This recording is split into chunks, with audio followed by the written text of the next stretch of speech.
Alright guys, we got a back and arm workout today. First thing I did was a seated cable lateral row. Bring my hands to my upper rib cage or upper stomach right above the belly button. Make sure to squeeze your scapula together as you come back. I'm at peak bulk right now, 240 down from 250. So we're looking extra fluffy. Then we did standing overhead press with the 25s on there. Usually I do 135 for 3 sets of 10.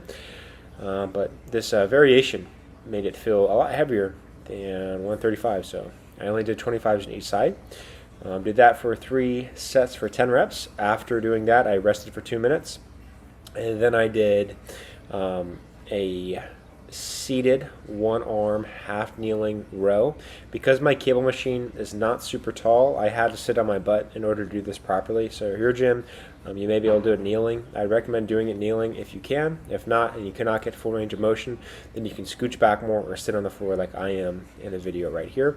When we do this exercise, be sure to bring that elbow all the way down to our hip and try to hold for a second or two and get a nice good stretch at the very top. Then after that, I did a standing dumbbell one arm tricep extension. These are really good for your triceps. You may not be able to go as heavy if you use 2 arm variation, but you should be able to get a little bit more extra range of motion and work the rear delt at the same time. I really like these variations with the dumbbells as opposed to doing a lying skull crusher. And then I would rest 1 minute and 45 seconds after each superset of each exercise. And then I went to a 3-piece superset where I did a standing cable pullover, right? Bring it to the upper thighs or the hips. Again, my cable machine is not super tall and I'm 6'2", so I ended up actually just going onto the ground on my knees. But depending on the machine at your guys' gym and your height, you may not need to do that. I just wasn't feeling as an effective stretch on these cable pullovers, so I decided to get a full range of motion, and this felt a lot better on my lats. And of course, we're just bringing that to our hips. Be sure to focus on your elbow position while doing pullovers.